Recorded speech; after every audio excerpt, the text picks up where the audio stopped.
The content of this video, as well as the thoughts, views, and opinions expressed herein, belong to the presenter and do not necessarily reflect the views of Brigham Young University or the Church of Jesus Christ of Latter-day Saints.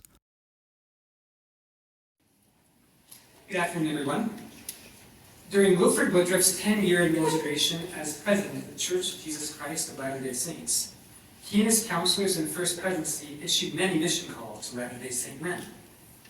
In turn, these men sent many letters back to the First Presidency, saying whether or not they would accept that call.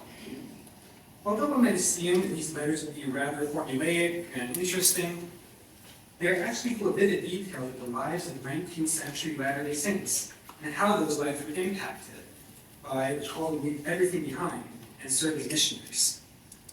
In this paper, I will talk about the various challenges and obstacles of missionary service that these men faced as they considered whether to serve, as well as some of the special requests they made the First Presidency to help mitigate their challenges. I argue that a close study of these documents indicates a greater appreciation for the sacrifices and faith of those called to serve missions during this period. When I began this project, I quickly realized it would not be feasible for me to study all the mission call response letters Wilford received during his time as church president. In 1889 alone, the year Wilford was sustained as president, I identified around 270 letters addressed to him. So, as a preliminary study, I chose to closely examine 135 of these letters from 1889, where half of all letters sent to Wilford that year. The men who wrote these letters were very diverse in terms of age, economic status, and location, living in cities and towns across the western U.S. And the letters were written at various points during the year, from January through December. Thus, I consider these letters to be a representative sample that can give us a good overall picture of the men who were called at missions in 1889. In these letters, men responded in a variety of ways to the call to missionary service. Some accepted their call with a simple, straightforward yes, committing to be ready to leave on their assigned departure date. However, there are many others who accepted mission calls, but they phrased their acceptance in a much more tentative and qualified way. For example, George Jeffs wrote, "I will try and be on hand at that time, knowing nothing could prevent me at present, hoping that it will be nothing."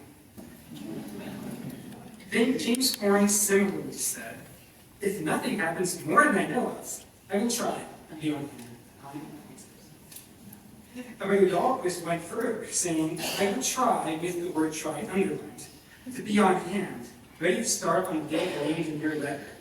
But if it shall be found that I cannot straighten up my affairs by that time, I suppose you would grant me a short extension of time. But I will do my uttermost to get ready by the day above named." Beyond these three examples, there are many other acceptance letters that use the similarly cautious, careful wording. At first glance, the seemingly faltering and hesitant tone in these letters might make us think these men lacked commitment and desire to obey the call to missionary service. However, in all fairness, these tentative responses seem to reflect how unstable and unpredictable their lives really were, rather than any lack of faith or commitment. Frontier life in 1889 was often challenging and unpredictable. In spite of all one's work and efforts, an early freeze or bad storm could destroy the harvest.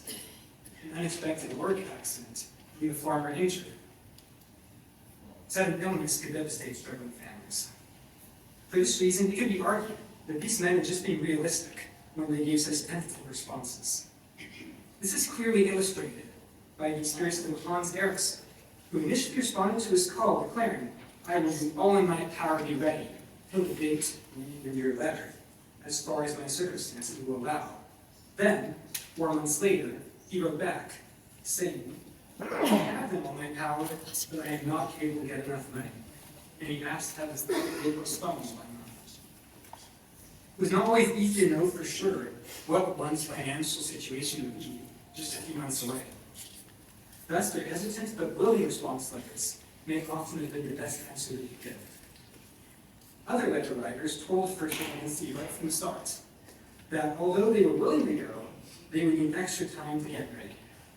One of the most common reasons why missionaries requested a later departure was financial difficulty, often unpaid debt. For example, J.T. Penning told his leaders, "I'm in debt about $300, which I cannot cancel by February 20th. But I will do it if you want from April. There were also many other challenges that led missionaries to request more time to get ready. Brigham Johnson explained he needed to resolve a legal contest against my farm, which no other than myself can attend. 10 days before his own departure date, Antoine Hovan communicated to the First Presidency that he'd been quite sick for almost 4 months and would need more time to recover. And Charles Gladwell wrote that his wife had recently died. There was no one to watch his house in his absence, and that he'd be preparing to get remarried in the fall. Another letter writer was not able to immediately begin church service as a missionary, because he was ready to be occupied with other church service back home. Bishop John Clark said that he was willing to go on a mission, but needed time to settle the board's tithing accounts with the stake, find someone else to run the local cooperative Birkenstock store for him, and prepare his reward for his absence. While Bishop Clark was willing to be both a missionary and a bishop at the same time, another bishop was not so sure. Bishop John Booth of Provo wrote the First Presidency, "I notice that matters in the ward suffer when I am away, and are likely to accept someone else should be appointed to bishopric." He was willing to serve, was concerned that if he had 2 church positions, he would not be able to fulfill both actively. Other sought to delay or decline mission calls because their efforts at home were making missionary service of others possible. Hans Jensen asked to have the mission postponed for a year because he was looking after the property of Brother Anderson, who was serving a mission, and would return to Fayetteville and Hans went on his own mission. Hans also explained that he had taken upon himself the debt of one of the elders that left this place for a missionary field, which he was still working to pay off. Hans's everyday efforts were making it possible for these 2 of the neighbors to preach the gospel. Although there were many men who wanted to delay the departure date, it was extremely rare for someone to actually turn down a mission call. Of the 135 letters I examined, in only 7 did the writer actually ask to be excused from service. That's only about 5% of all the letters. And about half of those who declined their call had serious health conditions keeping them from serving. The fact that the vast majority of letter writers said they would serve is a great demonstration of the religious devotion of these men, who were willing to make great sacrifices to obey what they believed the call from God. Of course, most of these obstacles to serving a mission, like debt, illness, and family need, were not unique to late convenience, or even to Wilford's presidency as a whole. These difficulties have affected many men's decision on whether or not to serve a mission, both before and after 1890. However, one issue affecting missionary service that was unique to the 1880s was the federal government's intensive campaign to squash the Latter-day Saint practice of plural marriage.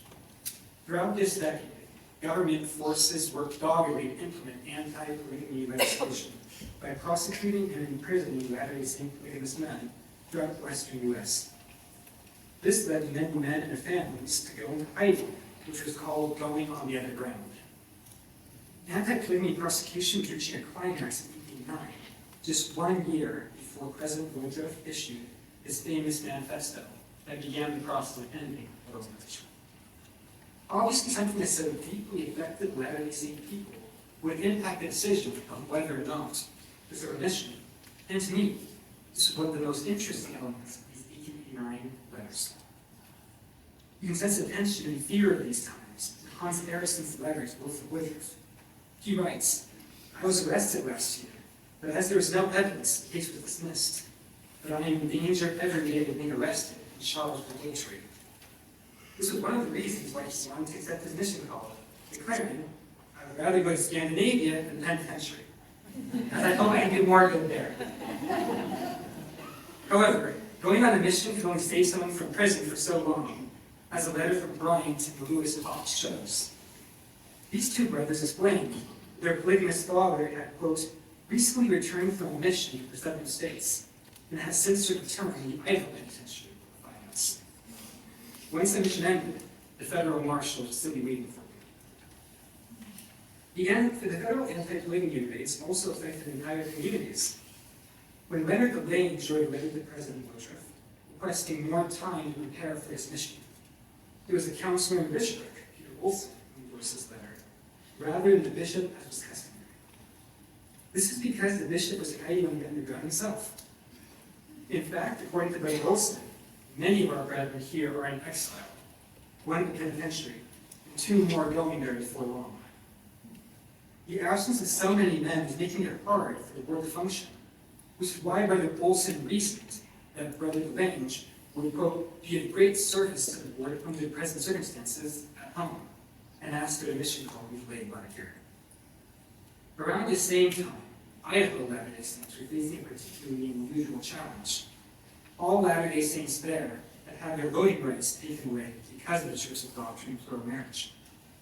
In October 1888, in order to work around what they believed to be an unjust situation, some church leaders briefly endorsed the practice of church members temporarily resigning their church membership during the election, then their membership reinstated after the election. Leaders quickly changed their minds and began discouraging this practice, which in the end didn't really achieve its purpose. But by then, hundreds of Latter-day Saints had resigned their church membership in Idaho. John Long was one of the Latter-day Saints in this awkward and difficult situation in early 1889, which got in the way of his being able to serve the mission. Writing on behalf of Long, Bishop John Clark of Weston, Idaho, said, Brother Ron is one among the many who resigned his position in the church for the cause of political liberty in Idaho. He, as well as many others, are watched closely by our enemies, and cannot in the present circumstances accept the mission. He is willing and will be glad to go, but thinks that in the near future there will be a change and he will be at liberty to dissent. These valuable letters show the pressure that church members and church leaders were under, as the anti-polygamy efforts came to their breaking point the final year before the Manifesto of 1890 was issued, and how the anti-polygamy campaigns affected the ability to spread the gospel throughout the world. In my research, I also noticed that missionaries occasionally make requests to serve in specific locations, while typically missionaries themselves made these requests. In one case that I saw, it was the mother of a missionary who asked. Anna Hellstrom of Colonia Juarez, Mexico, wrote the First Presidency, saying she had heard that her son John, who lived originally in Utah, had been called on a mission to Europe. She informed them that John's wife had just died in childbirth, leaving him with 3 small children, and no relatives near him to help care for the kids while he's on his mission. So, she proposed, if it is not asking too much, could his mission be changed from Europe to Mexico? And he be appointed to help build the settlements of the saints in this land? She said that she could watch his kids while he could help her in the day for farm work, arguing that this would best assist him and me in helping each other. Although this seemed like a great idea to Anna, it did not sound so good to John, who apparently had not been consulted at first, and was very surprised to hear what his mother had done. After the First Presidency sent John a kind letter asking about the situation, he wrote back, I hastened to reply, will say to my good old mother, no doubt feels interested in my welfare, but my wife's parents and relatives reside here, in Richfield, and are going to care for my little ones during my absence into the missionary field. I do not care nor wish to go to Mexico, or anywhere else in particular, except as before stated, only where the Lord through his service. As mentioned, besides this rare but interesting example of family and trauma, it was usually the missionaries themselves who requested a specific mission location. Most often they requested to go to their family's place of origin so they could gather genealogical records. This was actually the case with John, who, rather than accepting his mother's request that he go to Mexico, wanted to serve in Europe where he had been called, and specifically in Sweden, his home country, where he could gather information on his ancestors. John and others like him saw this as another benefit that could come from the missionary source. As has been seen, these men made a variety of special requests in their response letters. However, after making their leaders aware of their hardships and difficult conditions, they would usually say they were still willing to meet on the requested date if it was what their leaders wanted them to do. For example, Gottfried Eschler wrote, if I look at it naturally, it looks almost impossible for me to leave my family the way I have to leave them. But I will do according to your request, and will offer anything to obey your counsel. It's important to note that in all the letters I looked at, I never saw a single case in which the First Presidency required someone who asked for an extension, or a priest fulfill the call. Yet it is still striking that so many of these men said they were willing to obey their leaders, even when doing something that seemed impossible. Although we cannot read the minds of these men, we can still speculate what motivated them to do this. Some may be offered to go no matter what, not because they actually expected to be asked to serve after describing their default circumstances, but simply a sign of conventional courtesy and respect to leaders. However, there were likely many others who sincerely meant that they would make any sacrifice they were asked to offer in order to fulfill what they considered a divine calling from